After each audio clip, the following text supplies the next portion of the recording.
Section 1. You will hear a woman called Tanya talking to her friend called Simon, who lives abroad. Tanya is planning to visit Simon. First, you have some time to look at questions 1 to 4.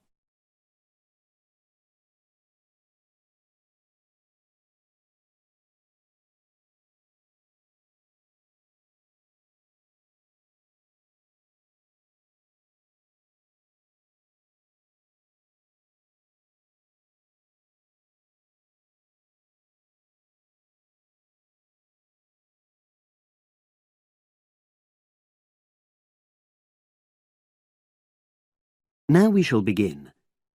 You should answer the questions as you listen, because you will not hear the recording a second time. Listen carefully and answer questions 1 to 4.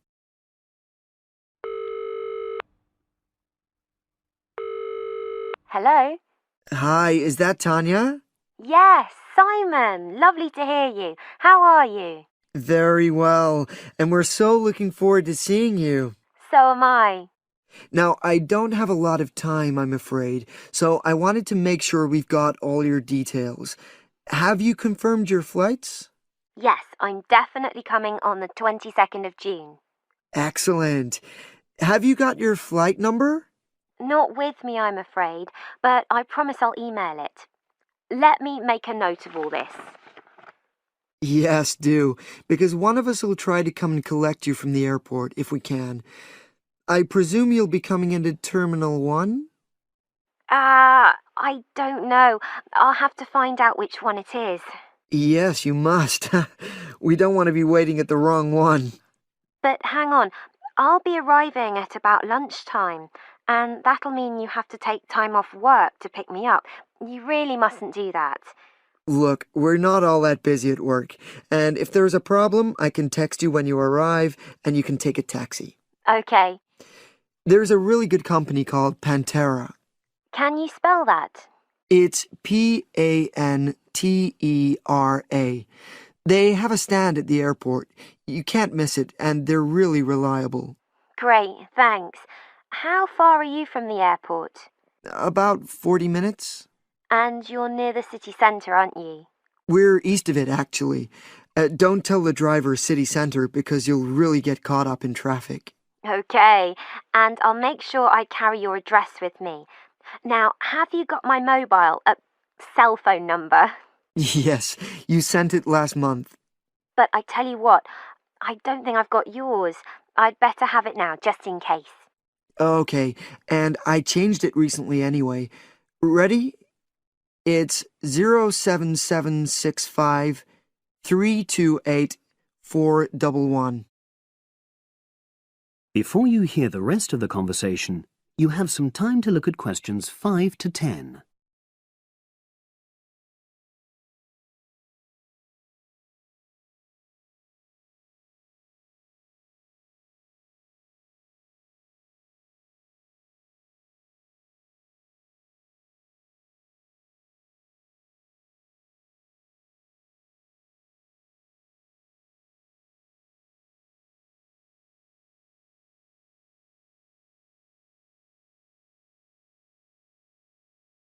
Now listen and answer questions 5 to 10.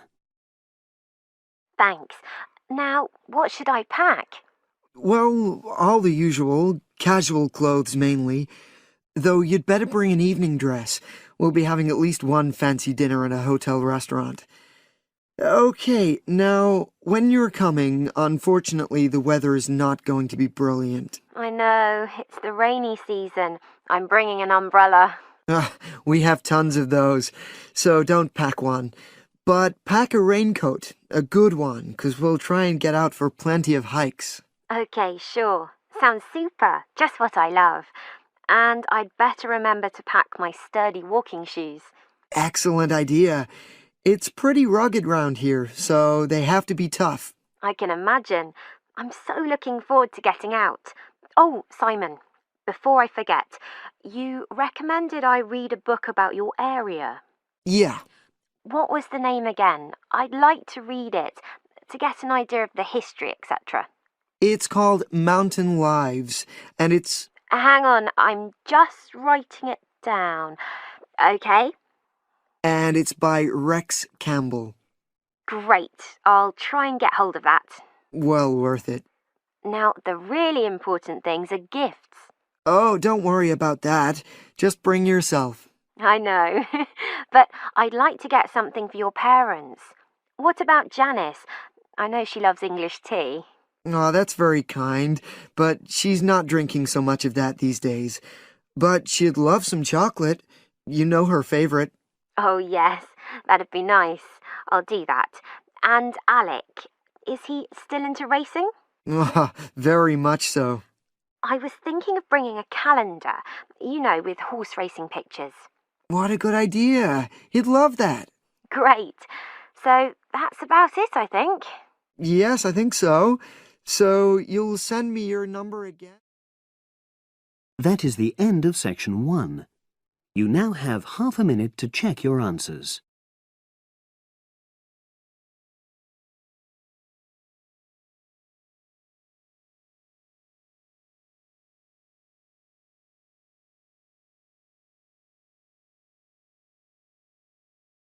Now, listen carefully and answer questions 11 to 16.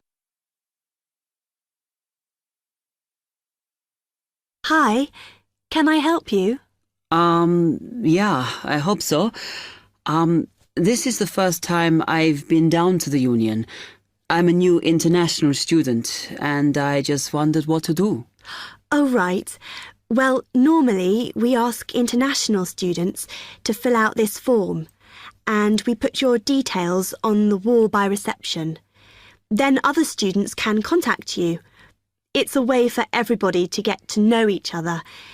It can be a bit lonely otherwise. Oh, I see. What's your name? I'm Anna, by the way. It's Stefan Unger. OK, well, just write that there, next to name, and then fill in the rest. Right. What does it mean, degree program? Oh, just if you are an undergraduate or a postgraduate. Or maybe you're just here for a short course? I'm a postgraduate. Do I need to say what in? Not really. It's too much detail. But you should put your department, so people who have the same interests or problems as you can get in touch. So I'm studying marine construction, so for department, do I put down the science faculty then? Just your actual department. That must be engineering, no? Oh, I see, yes. Then if you list what you like doing in your free time, not that we ever get any when we're studying, and maybe you can meet up with someone socially, or to join a club or something. Well, I like lots of things. Shall I just list them? My advice is to just put one or two, like football and films or whatever.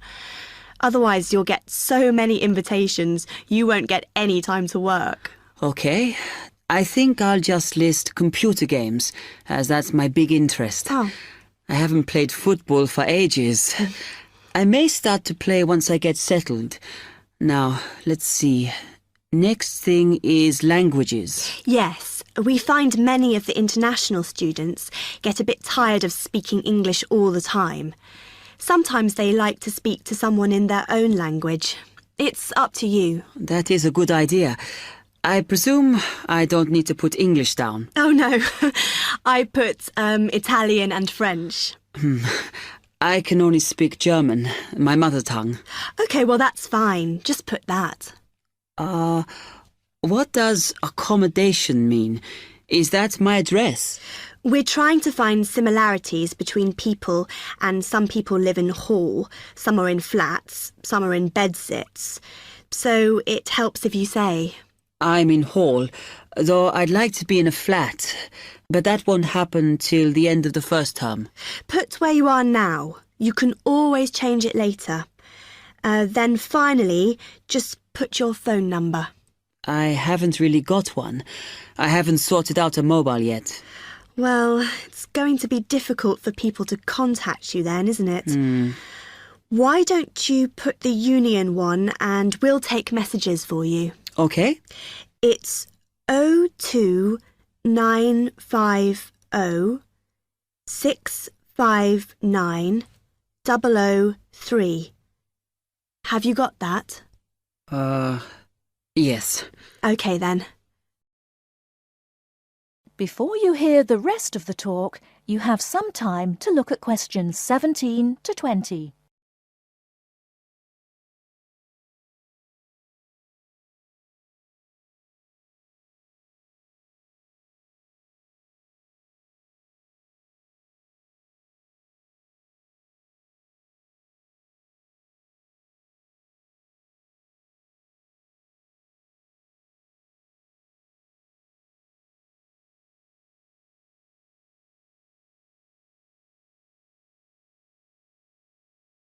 Now listen and answer questions 17 to 20.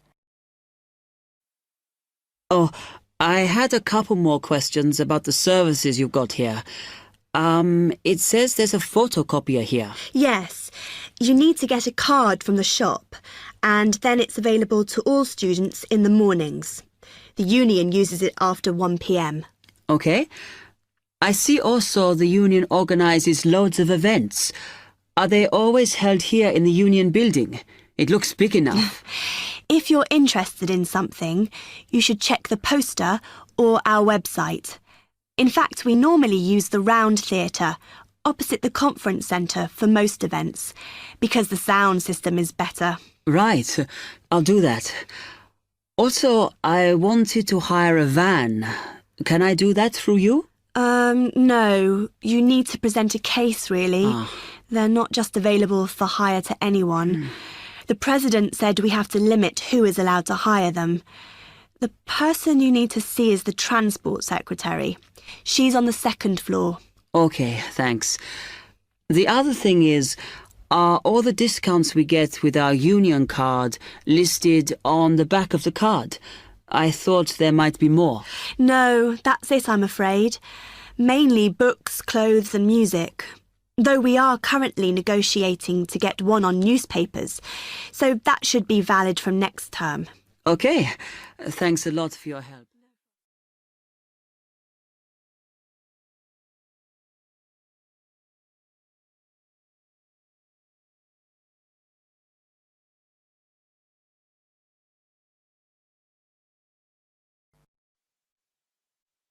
Section 3.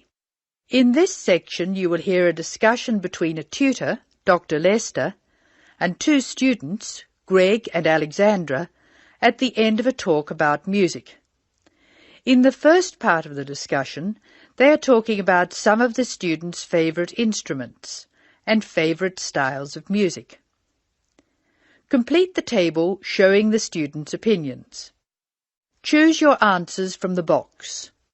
There are more words than spaces, so you will not use them all. You may use any of the words more than once. First, you have some time to look at questions 21 to 26.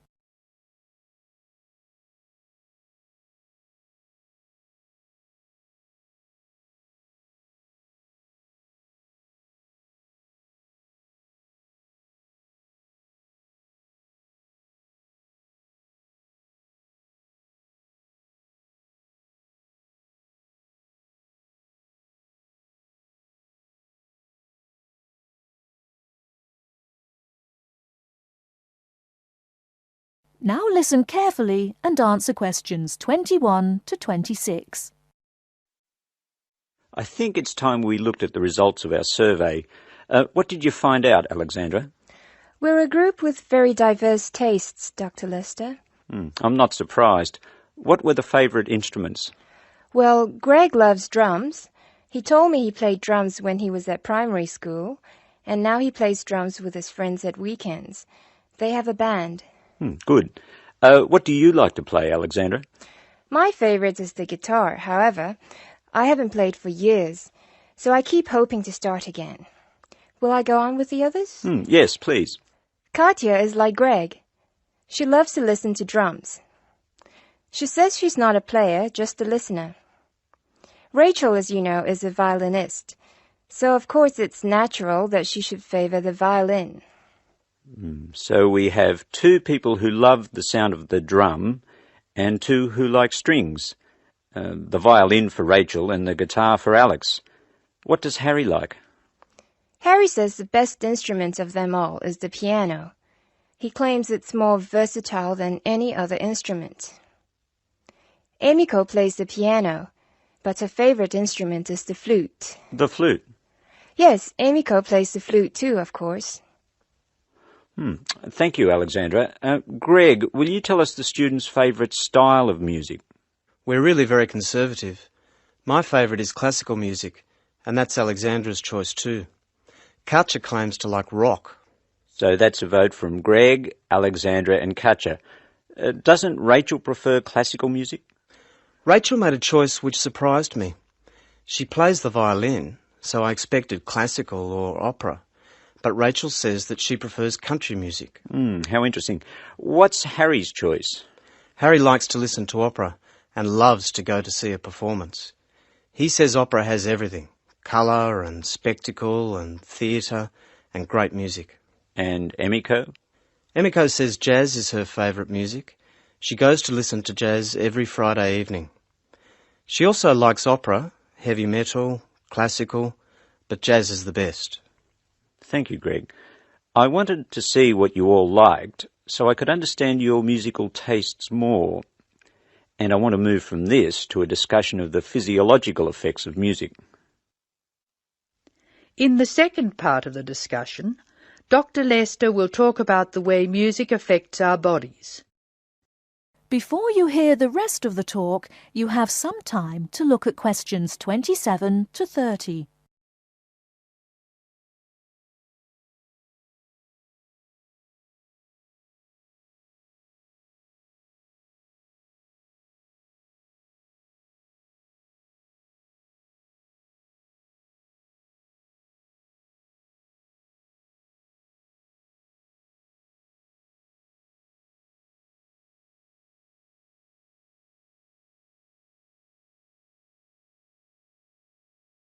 Now listen and answer questions 27 to 30. For the purposes of this discussion, I'm going to divide music roughly into two types: music which stimulates us and music which calms us. It seems that music which stimulates us gives rise to actual changes in our bodies. We listen to exciting music and our hearts beat faster, our blood pressure rises, and our blood flows more quickly. In short, we're stimulated. Soothing music, however, has the opposite effect. We relax and let the world go by. Our heart beats more gently, our blood pressure drops, and we feel calm. Alexandra, can you think of things which help us to relax? Gentle rhythms? Yes, in part. The melodies which help us to relax are smooth-flowing and often have repeated rhythms. These rhythms are constant and dynamic, a little like the crash of the sea on the beach. Their very predictability is sedating, relaxing. By contrast, very loud, discordant music with unpredictable rhythms and structures excites and stimulates us. These two generalizations about the differences between music which stimulates and music which soothes are true as far as they go, but they are far from conclusive. We still have a lot of research to do to find out what, for instance, people of different cultures hear and feel when they listen to music. This department is taking part in a continuing study on the influence of culture on musical perception, and we'll talk about that more next week. That is the end of section 3. You will now have some time to check your answers.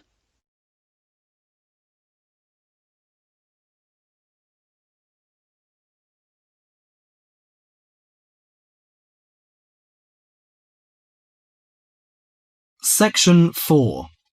In this section, you'll hear a lecture on sports injuries. First, you have some time to look at questions 31 to 40.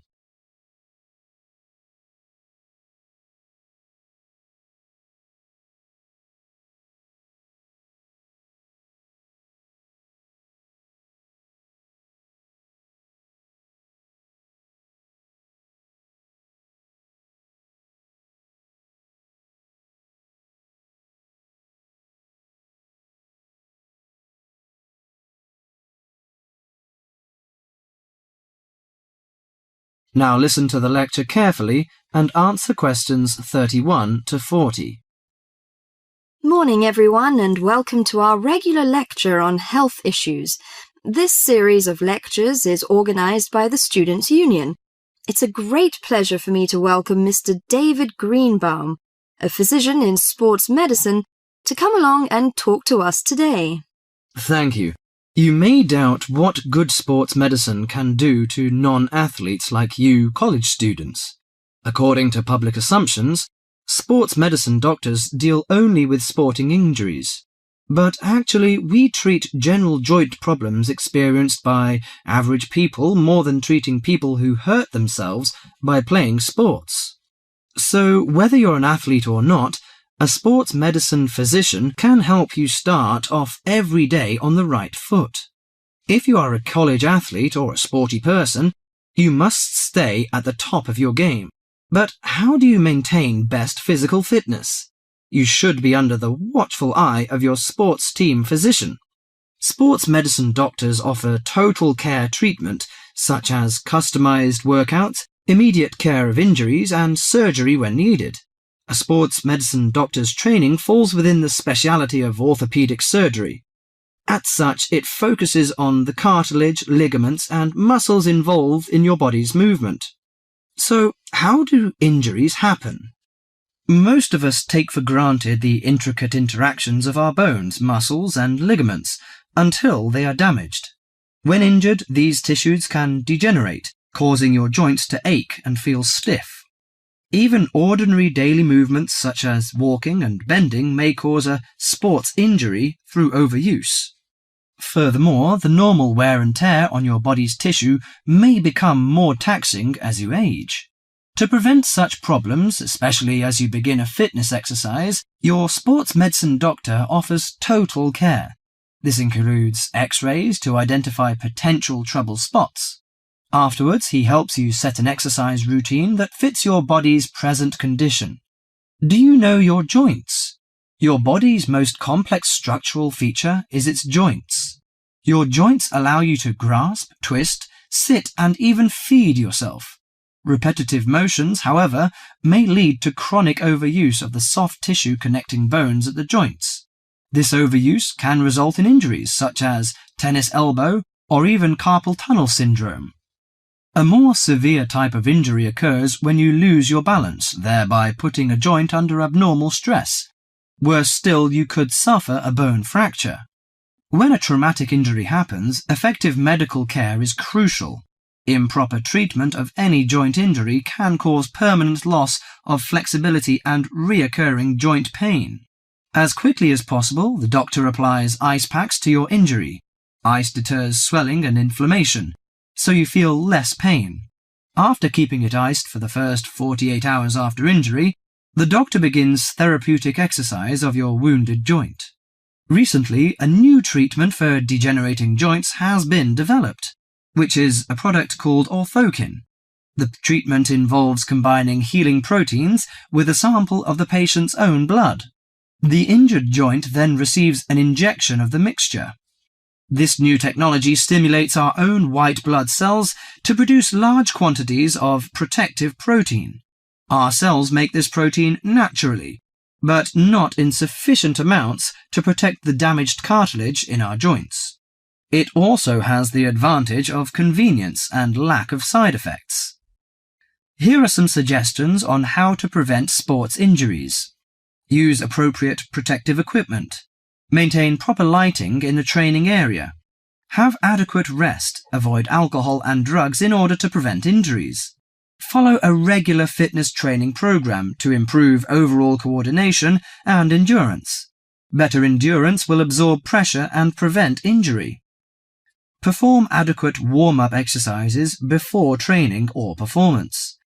Avoid performing sports or work when you are sick. Most injuries happen when one is fatigued. Avoid treatment by dubious health practitioners. Use of inappropriate massage, adjustment, and homemade medicine, often with steroids or other non-tested drugs, can cause more damage to the injury. That is the end of section 4. You now have half a minute to check your answers.